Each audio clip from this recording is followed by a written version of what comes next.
We know the Baltimore Ravens are officially playing the Kansas City Chiefs in week 1 of the 2024 season, but does Baltimore have some major advantages over the Chiefs in that matchup? We talk about that and so much more coming up next during this episode of Locked On Ravens.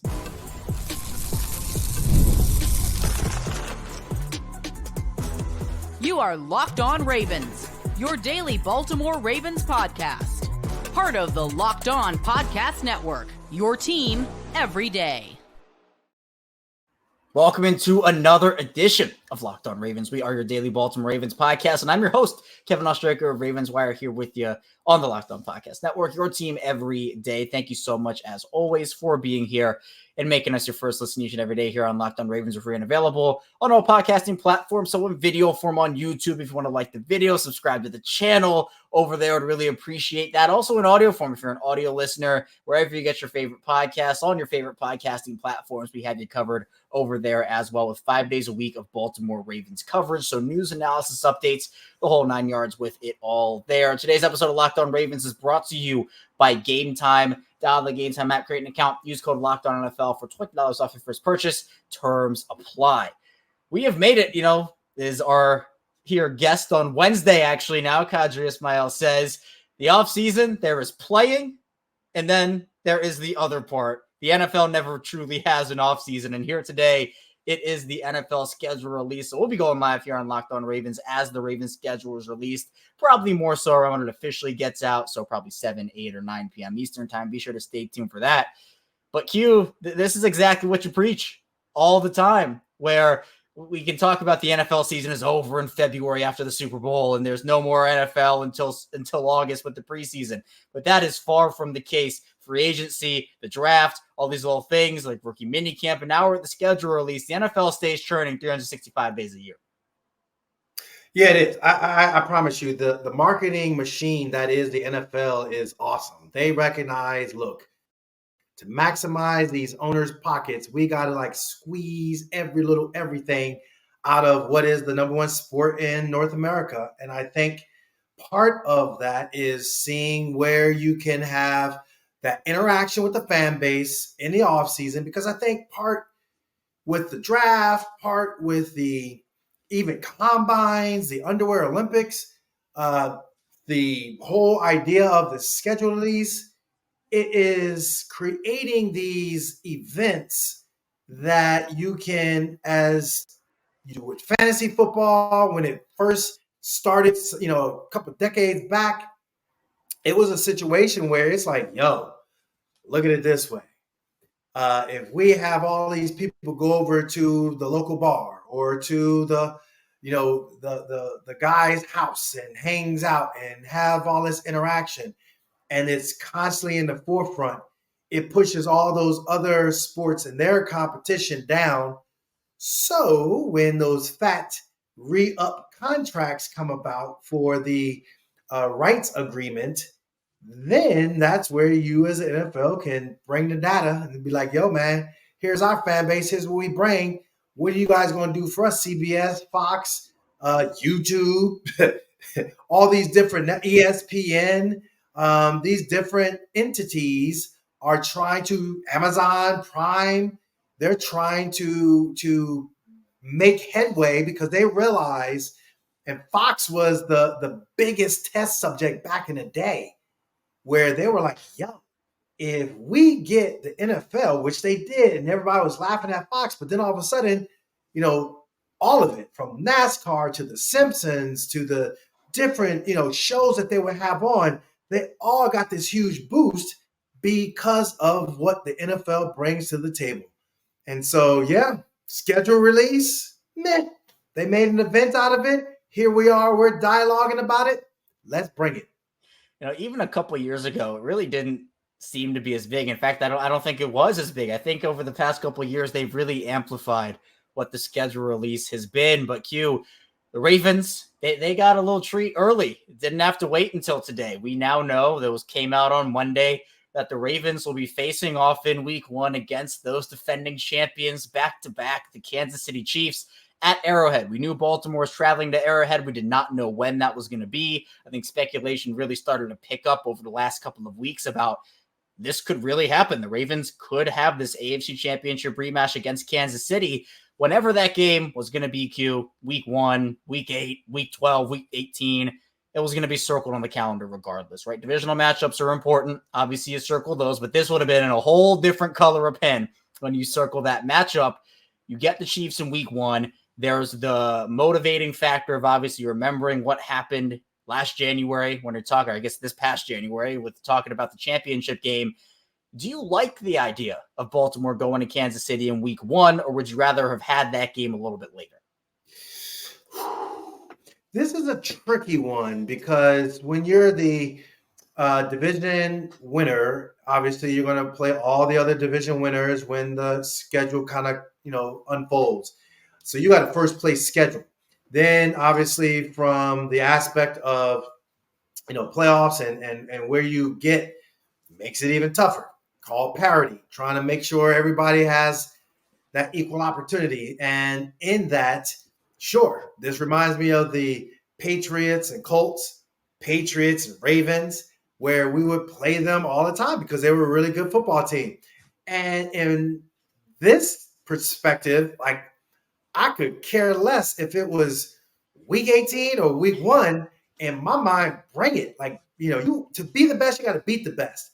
Now, the advantage of week 1 compared to week 18 is that you're going to have fresh legs.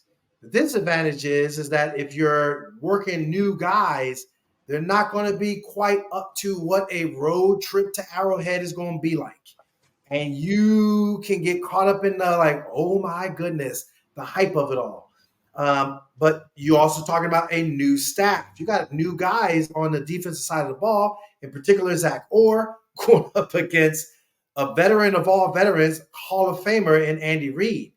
So you got him with the number 1 franchise quarterback, obviously, at Patrick Mahomes. And it's the gamesmanship that I really love. And what is it going to look like?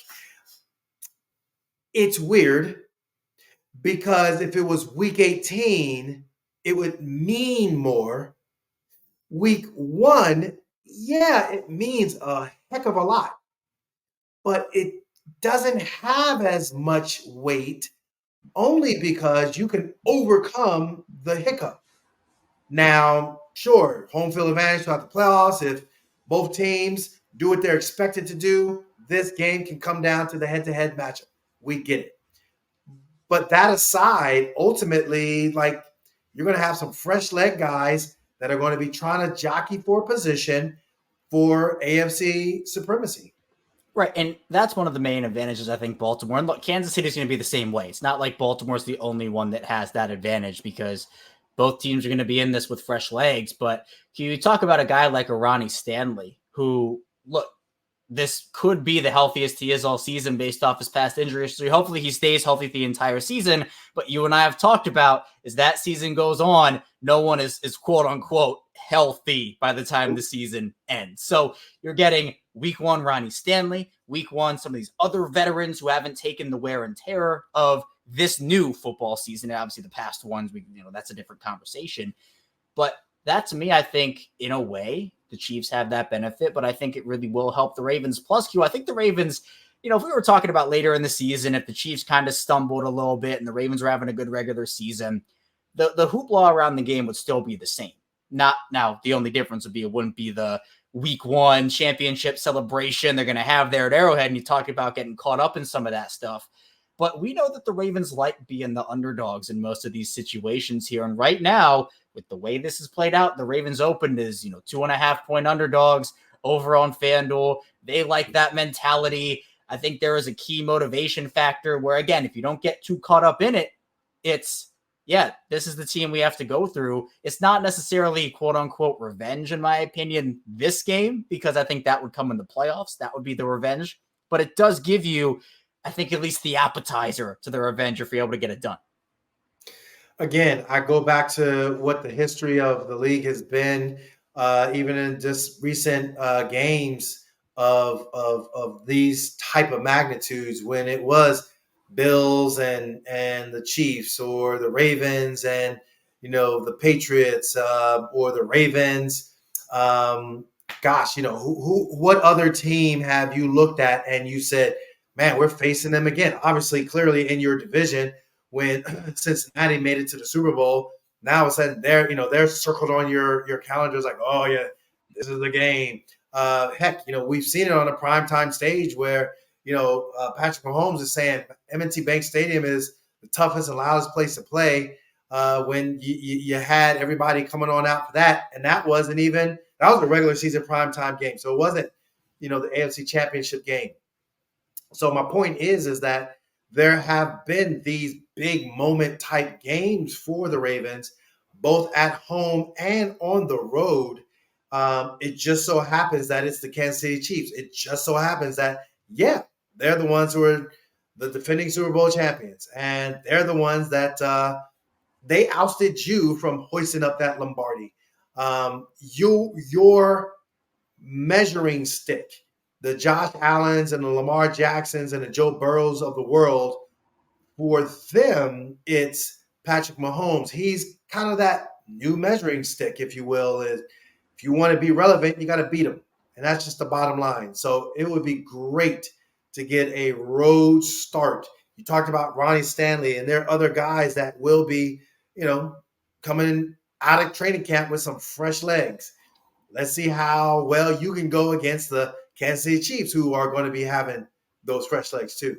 Yeah, Baltimore gets their biggest matchup of the year in week 1 against Kansas City. And in the second segment, we're going to be talking a little bit more about that matchup, but also the Chiefs are one primetime game on Baltimore's schedule. Should the Ravens want other ones, and what could those games look like? Stay tuned. We got a lot to get to here on Locked On Ravens.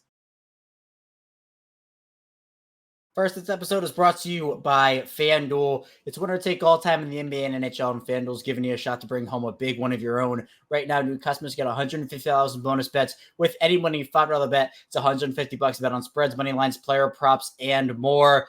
For the NBA, I'm a big Denver Nuggets guy. I'm recording this before Game 5. The series is tied 2-2 between the Nuggets and the Minnesota Timberwolves. So if you want to bet on that series, there will be a Game 6. We know that. So if you want to bet Nikola Jokic, Anthony Edwards, you can do that over on FanDuel. Plus, for the Ravens and Chiefs, that opening night game, Ravens come in at 2.5-point underdogs on FanDuel right now. So if you want to get in on that action, you can as well. Visit FanDuel.com/lockedon and make every playoff shot count. FanDuel, America's number one sportsbook. We're back our second segment of Locked On Ravens with Qadry Ismail. I am Kevin Ostreicher. And Q, I want to ask you this about week 1 in particular. Obviously, if the Ravens win or the Ravens lose, it's week 1, but we know that, you look back at that loss in December or that win in December and you say that was really big into playoff seeding, AFC record, and just where they could finish. If the Ravens win or lose this game, how much stock are you putting into that, especially considering this is the team Baltimore has to go through? And it's probably, look, the NFL did this likely because you want Lamar and Mahomes in prime time. You're not sure based off of how injuries work if those two would be available. I mean, what if Baltimore loses half their offensive line? What if Kansas City loses half of their secondary by the time week 13 or whatever rolls around? The NFL wants to have these teams fully healthy, battle of the two, probably juggernauts in the AFC here that you're thinking about, number 1 seed versus Super Bowl champions from last year. But how much stock would you put into a win in week 1? How much stock would you put into a loss in week 1? Yeah, so there's some ugly wins and some pretty losses. So what I mean by that is that from an ugly win, I mean, if it's like a shootout at the OK Corral and it's 33-30 and you're winning it off of Justin Tucker's foot, and Lamar led a 2-minute offensive drive right down the field and put them in position to win. And he made, 3 critical third down and, 5 third down and, 9 and 3rd and 1 conversions to keep the drive alive, and did excellent with clock management. And, Justin does what he does at Arrowhead, okay, like, that's saying something. Now you can kind of like, all right, where are the Ravens at? Well, hey, defense, Zach Orr needs to change up some things, and, but he's going to get better, and blah, blah, blah, blah, blah. Hey, wow, we like the way Adafe Owe came out, and oh my gosh, he said this was going to be his year. Goodness gracious, David Ojabo, man, you talk about containing Pacheco. Pacheco, we thought he was an explosive runner, but boy, he had that, critical tackle for loss when, you thought, they were going to, all those things. Loss, now it could be a scenario where if it was flipped the other way, 33-30, then it's like, all right, well, typical Lamar and them, they put up 30 again. Man, our defense, how is that looking? Patrick Mahomes went down the field. Kyle Hamilton, is Kyle, going to be the first team All-Pro guy that we know? He had that, interception go through his hands. All those, like the analyzing of it all can affect the fan base psyche. I think it's going to be critical for even John Harbaugh. And this is something, too, that and he was criticized last year for hey, you as the head coach, you got to have the heartbeat of your team and your coordinators to change up. You can't just be we just didn't run the football. Holy mother of pearl. No, you ain't running football and it cost you the game. You got to figure out what to say, how to say, and that's why Andy Reid is so good at what he does. And so if you lose, how did you lose? Is it a scenario where it's Zach Orr and we got to figure it out? Or is it Todd Monken and Todd didn't utilize Derrick Henry well? Or, what is it that you see that can affect the outcome of the game? That's where you and I, when we get on Locked On Ravens, you best believe we're going to be talking about it and breaking it all down on our show. 100%. And I think when you're talking about what that game means, again, you're not going to put the whole stock into week one. The Ravens aren't winning the Super Bowl if they beat Kansas City in week one. That's not guaranteed. Season isn't over if they lose in week one, right? It's about balancing out. And plus, week one is just honestly, every team's trying to figure it out because no two teams are the same from the previous year to the current one. And while Baltimore's going to be figuring out, I think some of the worry that some I've seen on social media, and I kind of echo this too, is, well, the offensive line, how much time are they going to have to gel? That's a pretty new group outside of Tyler Linderbaum and Ronnie Stanley. Andrew Voorhees, if he wins that job, that's his first NFL action, first regular season game. Roger Rosengarten, if he wins, it's the same thing. So will that line have enough time to gel? Same thing with even Derrick Henry. How do they want to use him? And what does that look like? I think there's going to be a plan, but that plan will probably be altered over the first couple months of the season. But on the Kansas City side, it's, well, there's no more L'Jarius Sneed in Kansas City anymore. Obviously, you bring in a couple new receivers and Marquise Brown and Xavier Worthy. Now Rashee Rice probably not playing in this game because of all the off-field stuff he's gone through this offseason and the reported suspension that's going to be coming down. So Ravens probably aren't going to see him, who did a lot of damage to them in the AFC Championship game. But one question, actually, this came up on my live stream, and I thought it was such an interesting point. I wanted to ask you about it, Q. We know that preseason load management has been a topic for a pretty long time, and not just for the Ravens, for a lot of different teams. But do you think with the importance of this week one game, with the opponent of this week one game, do you think that alters how Baltimore might approach their preseason? Do they maybe get the starters a little more reps than if this was a game against the Commanders? No offense, obviously, to the Commanders or any other team that was kind of in rebuilding-ish mode. Do you think that maybe they give Lamar an extra series or two? Do you think they give Derrick Henry another series? Play their starters for a quarter more than it would have been if it was a different opponent? Or do you think it's going to be business as usual? So what I don't know if they're going to have, unless I'm off, they didn't say anything about preseason practices as far as going up against another team during the week. Have they said anything like that? No, there hasn't been anything announced on that, no. Okay, so if that is the case, that's where, if they do have those joint practices, that's going to be huge, because then you got situational football. You control it, the whole 9 yards. That's how you get reps for your veterans, and then you chill. Game, you don't have to play them. If you don't have a joint practice, well, then that's probably where I think at least a series where you can just get guys in there and get them comfortable with one another. I mean, look at, Justice Hill, who, is a veteran, and he and Lamar had trouble with the mesh point because you didn't really have a chance to see it in person during, a preseason. It takes you one or two plays. Boom, you just kind of get that feel. All right, boom, and then off you go. So Derrick Henry is a heck of a lot taller than Justice Hill. Those mesh point philosophies and little details of footwork going up against another team, I think it really matters. And I think that's where, load management, of course, absolutely. Derrick Henry, Lamar Jackson, they've played, a ton of football, but they haven't played together. If they got joint practice, good, hallelujah. Other than that, man, I just think, business as usual. Well, if you feel business as usual is going to be good for your team and the heartbeat of your team, then you're going to go into Kansas City recognizing that you're going to be just a smidge rusty. Yeah, I didn't even think of the joint practices. That's such a good point, because it's not like it is, full game environment with, everything that goes on with every single particular, but that's still a really good way.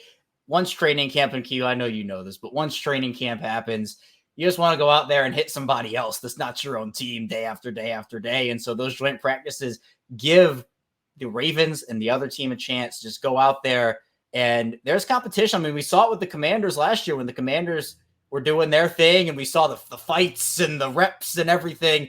It's a fun time. But I agree with you. If there are joint practices, I probably wouldn't adjust any schedule or any reps that you're planning to get your guys in the preseason. But if they're not, then obviously I think that's a different conversation. And one more point I want to make here before we get into our final break is one advantage the Ravens have here, and this is honestly an advantage for Kansas City too, is when you talk about Thursday night, Q, there's so much controversy about just like how safe it is and the short turnarounds and everything. There's no short turnaround here for either team. This is week one. This is the first game of the season. So you're coming off for Baltimore, it's that championship loss, and for Kansas City, obviously, it's a Super Bowl win. There's no 4-day turnaround for either of these teams. So I think that will hopefully, not knock on wood here, I'm knocking right there. You get, it eliminates the maybe injury aspect. Obviously, injuries are going to happen, but maybe it's less risky because there's less of a turnaround, or I guess more. It's months and months of a turnaround. But so that's one more point to where, look, the Ravens will have advantages over Kansas City here. The Chiefs will have advantages over the Ravens. I don't think this is purely, the Ravens have every advantage over Kansas City. That's not what it is. Kansas City, you got to respect them as the back-to-back champions. I know I do. Got to respect Mahomes, and, regardless of what feelings you have for them and, whatever. But if you remember, Q, before that championship game, Travis Kelce and Patrick Mahomes got all up in Justin Tucker's face and threw his gear and threw his equipment. There are some storylines within the storylines here. Arthur Millette got into it with some guys. And that's playoff atmosphere intensity. But look, this is going to have very high levels of intensity, in my opinion. So I'm looking forward to it. But coming up in the final part of the show, I know we got a little off track there. Q and I are just chopping it up. So we're flowing with the conversation. We're grooving.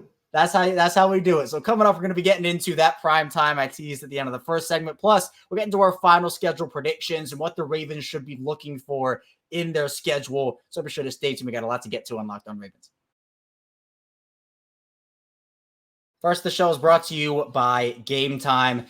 I've had plenty of frustrating ticket buying experience when it comes to NFL games. Sometimes I wasn't sure if the seats were good. Other times I couldn't find last-minute tickets. Sometimes there were just no good deals at all. But with killer last-minute deals, all in prices, views from your seat, and the lowest price guarantee, Gametime takes the guesswork out of buying NFL tickets. And we know the NFL schedule release is tonight, so we already know one game of the Ravens schedule before the full thing comes out. That's Ravens-Chiefs. That's a high-profile game, and that's a game I would definitely want to attend this upcoming season. Obviously, the divisional matchups are huge also. Pittsburgh, Cincinnati, Cleveland. And when you're talking about what Gametime has to offer during the NFL season, they're going to be all over the Ravens and those games that they'll have at home. And obviously, if you want to go out to a Ravens game away, you can do that too. Plus, the Gametime app has so many amazing features, such as last-minute deals. You can save up to 60% off buying last-minute tickets for sports, concerts, comedy, theater, and more. Also, the app experience is amazing. You can also get flash deals, zone deals, all-in pricing, seat views, lowest price guarantee, Gametime ticket coverage, and more. Take the guys are going to buy and tickets with Gametime. Down the Gametime app, create an account, use code LOCKEDONNFL for $20 off first purchase. Terms apply. Again, create an account, redeem code LOCKEDONNFL, spell LOCKEDONNFL with $20 off. Down the Gametime app today. Last minute tickets, lowest price guaranteed. We're back. Our final segment of Locked On Ravens. Kevin Oestreicher and Qadry Ismail still with you here on this Wednesday. Again, really appreciate everybody for being here today and making Locked On Ravens your first listen each and every day. Be sure to subscribe video form and audio form for 5 days a week, plus more of daily Ravens coverage. Now, let's get into the primetime aspect, Q. We know Kansas City's on the docket. I think a lot of people anticipated that was going to be there regardless of when the game was, but it's week 1, Thursday night primetime.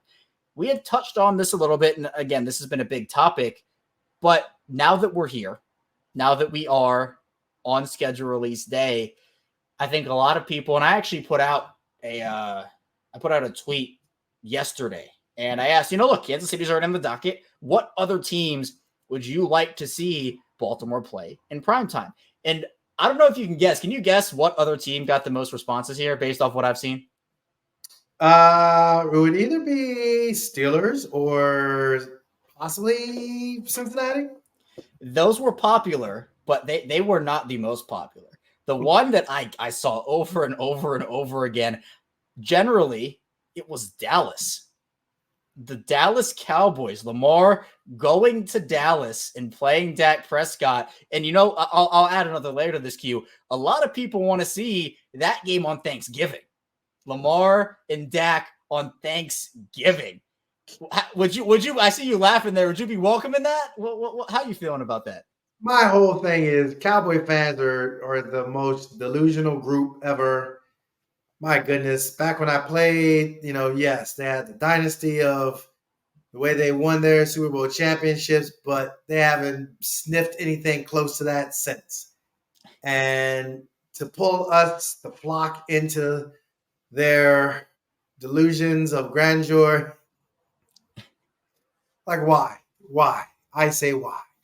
Yes, the Cowboys, they're a good team. Yes, the Cowboys, they love to, have the flash and all the hoopla, but mother of pearl. Honestly, I give me a division opponent that, is going to really mean something. But if it's Thanksgiving, yeah, the Cowboys and all that and the fanciness of it all, it'd be great to see Lamar eating his turkey leg with, we'll say, Kyle Hamilton after he gets a pick six, takes it back to the house. Boom, and he'll have a turkey leg as well. And then, I don't know, maybe we'll have Derrick Henry because he's going to be rushing for 122 yards and a game-winning score. So, you'll have those 3 guys up on the post of eating the turkey leg, or is it turducken? I mean, yeah, whatever. Right. We're gonna have some good eats. That to me is something.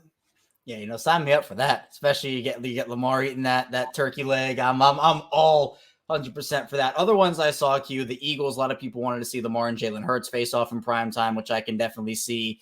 The Horror Bowl was a popular one. John and Jim facing off. I feel like that's probably going to be one regardless of when it is. Steelers also and Bengals, as you said, 2 very popular ones as well. But for you, in your playing career, those primetime games, you got to just talk about the atmosphere and just how different it was, because, Ravens, you get that 1 p.m. start time for those regular games, and that's kind of you got your own routine that you got going on. But those primetime games, it's a different feel.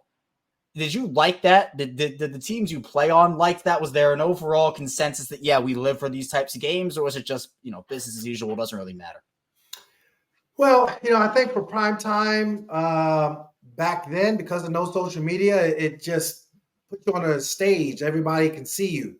I think prime time now is a little bit watered down because, the moment a big play or a special play happens, like people like us, it goes on our platform and then it goes within the different landscapes of the fandom. It goes viral. So not that, the guys don't appreciate it, but I think it definitely has a different kind of a meaning. I think at the same time, though, that a lot of primetime games have had a lot of Lamar Jackson special moments. We've also seen some special moments from Derrick Henry. I believe his 99-yarder happened on a primetime stage. So, shoot, if that's something where dudes just get up and get hyped, bruh, sign me up for a primetime game. I'm excited to see the guys do it. Yeah, again, there's a lot of differentiating opinions about how many primetime games Baltimore will get. Obviously, we know of at least one with Kansas City. I mean, I could see them getting 4. I would assume, the NFL wants Lamar in primetime as much as they can get him, so that'd be the 5 max. But I think they're going to probably put one of those Pittsburgh games in there, Cincinnati. I mean, look, if they want Dallas on Thanksgiving, maybe the NFL will give them Dallas on Thanksgiving. So we'll see how that goes. But in terms of the actual schedule and how it's laid out, we've had a lot, you and I, Q, we've talked about a lot of these schedules and kind of how the flow of them. It can be a little weird. I mean, I remember we talked forever about that Cleveland a couple of years ago and how, Cleveland had the bye and the Ravens had to play Pittsburgh. And it's just like, well, there's no advantage for Baltimore. That's only an advantage for Cleveland. And so we even saw last year, they had to travel all over the country and out of the country last season, a bunch of travel miles for them. I think I know personally, I would just like them to have a very calm, naturally flowing schedule. But we know that's usually not how the NFL works. So did you have any hope for schedules when you were playing? What sort of hopes did you have in terms of, man, I don't want to be traveling all these miles? Obviously, it depends on what divisions you're playing every season, and that goes into how far you're traveling. But for Baltimore, they're not playing the NFC West here again. They're not traveling all that far. I mean, I think the farthest they go is Los Angeles here to play the Chargers. But other than that, I mean, it's Dallas, Kansas City, Tampa, Houston. That's not far. So I think, at least I would assume, they're not going to be traveling as far this season and as many miles as last year. I mean, those time zone changes, they can mess up your circadian rhythm. More than anything, it just depends on where they are. Again, Cleveland, Pittsburgh, Cleveland. I mean, technically, you're only on a plane, a charter flight for less than 70 minutes, and that's fine. But when you go in different time zones, it takes you a minute to kind of get caught up and figure out things. Obviously, it's nothing new, especially for all of the guys that they went out to London. This is something for everybody in the organization. I mean, it's a situation where logistically speaking, how are you, like, for example, if in fact it is a Dallas type of a thing, and now you're in Thanksgiving, well, the logistics of all of that's where it can get a little bit kind of nutty. But I think all in all, if you are a pro, how to prepare yourself, and also if the organization really puts you in a good position as far as food and recovery and everything like that, I don't think it's too bad. I know obviously the Ravens, clearly they aced the test last year as far as going over to London and changing things up. It wasn't too bad. So kudos on them. I think the Ravens will be prepared. And I think the other part of it too is in terms of just flow. Sometimes we see like these 5-game homestands, and then the team goes on the road for 4 games, or sometimes it's home away, home away, home away. I mean, what did you prefer? Did you like having those long stays at home and then going on the road for a month, or did you like just going every other week? I know it's not going to be like literally every single week is interchanging, but I mean, what did you like, and what do you hope the Ravens get right now in terms of that? Always loved a 3-game homestand. 2 games and a bye is amazing. The later in the season, if we have those chunk games of home, that's even more awesome. Give me my division opponents. Like, I could care less if we have 2 back-to-back road games in division early in the year, because you're going to have fresh legs. So if you're going to Cleveland, then you got to travel to Cincinnati. Oh, well, get it out the way, because you're going to see them on the back end at home. Primetime games, man, come on, do us some justice as far as your bye week. Like, that is always the first thing I look at. What does the bye week look like? And the anomaly games, the games where it's an NFC opponent kind of stuck in between your AFC guys. So when it comes to seeding and all that, playoff wise, I mean, it could be a distraction. And I hate those games where, guys, not that they don't play their best, but I hate those games where, it's only, name an NFC opponent. It's only that team. And I don't like that. I'd rather be like, hey, man, let's lock in, let's whoop up on them. Matter of fact, when it is an NFC opponent, they're not used to your style of play. And so if anything, I'd be like, let's experiment on some stuff and get it done. So anywho, I love the way in which you have a balanced look schedule, especially towards December into January. Yeah, I'm with you. And speaking of the NFC, we know Lamar Jackson's success, and I think part of that is what you just mentioned right there. They're not familiar with you. Lamar Jackson's fast on film, but he's faster on the field, and that can be a little difficult, especially for a player like him. And it's my favorite stat ever, Q. Do you know who that one lost? Lamar, is 20-1 against the NFC? Do you remember who the loss was to? Mother of pearl. Yeah, I right on the tip of my tongue. Go ahead and refresh my memory. It was the Daniel Jones-led New York Giants. Thank you. I was at that game, and because that was Daniel Jones led / Wink Martindale, defensive coordinator. Like, goodness gracious. And the crazy thing about it, like, that game should have been won. And it was like a funky way of starting off fast. And then, there was a couple of third down conversions that just didn't happen. And that was where you kind of saw some chinks in the armor with not only defensively, but between Mark Andrews and Lamar. Like, I felt like, if you got some other guys involved, like the Devin Duvernays of the world, my goodness, man, that game was one that should have been won. But, hey, unfortunately, it just didn't work out. Yeah, that was early in that season when the Ravens were having every other week. They had some awful loss. Obviously, week 2 was Miami and that fourth quarter collapse. Week 4 was Buffalo in that close game that they probably should have won but didn't.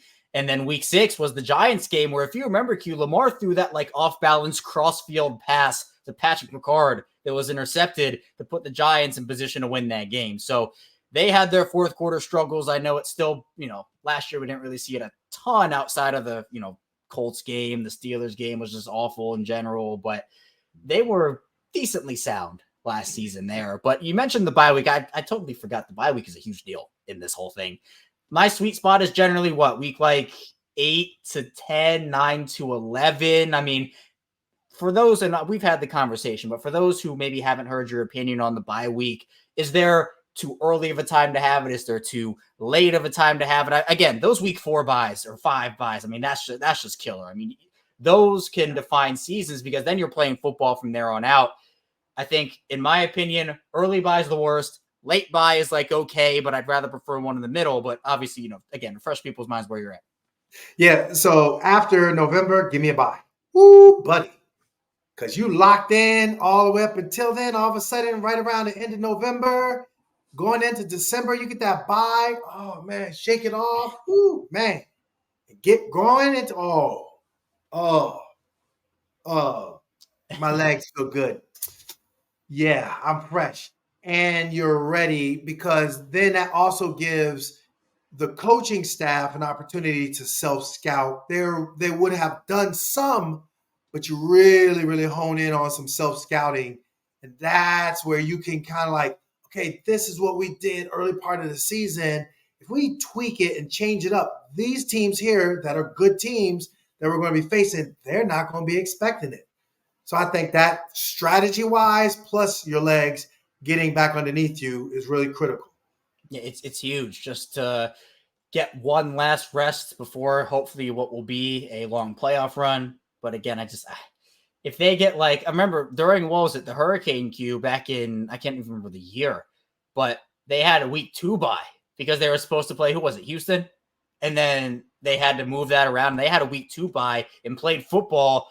every other week. I mean, that's tough. Those early buys are tough. So in the middle of the season, later in the season, that's especially when you want that. But Q, I appreciate you. Thanks so much for hopping on and always chopping it up with me. Always a great time. Tell people where they can find you and what you're working on. Missiletraining.com is where it's at as far as my training. Missiletraining.com. You can reach out to me if you're from 7-year-olds all the way up to 84. If you're doing team training, it doesn't matter the sport. I've done team boys, team girls, soccer, lacrosse, football. I've done individual training, done track and field, basketball, all of it. And at the same time, if you have some knick-knack injuries, some soft tissue issues, we can go ahead and help you with those and help you overcome to recover. At the same time, WJZ, you can find me there with my Purple pregame show during the season. Also, Purple Connection during the off season every Sunday live. And then, of course, Kevin Ostriker and I, we chop it up, Locked On Ravens every week. That's right. You can find Q on here every single week. Be sure to check out all of his other work. The links in the description down below. Again, we'll be live here on Locked On Ravens later today, probably this evening, whenever the Ravens schedule officially releases. So whether an official thing comes out before the actual event, we'll do it then, or we'll just wait for the event. So maybe 7, 8, 9 p.m. Eastern. We'll see how it all goes. But be sure to stay tuned for a live show later tonight. And, of course, a regular 6 a.m. scheduled programming tomorrow. That's all I have for you here today on Locked On Ravens. Thank you so much for tuning in. Be sure to subscribe, follow along, video form, audio form. I'll see you right back here tomorrow, or later tonight, actually, and then tomorrow on Locked On Ravens.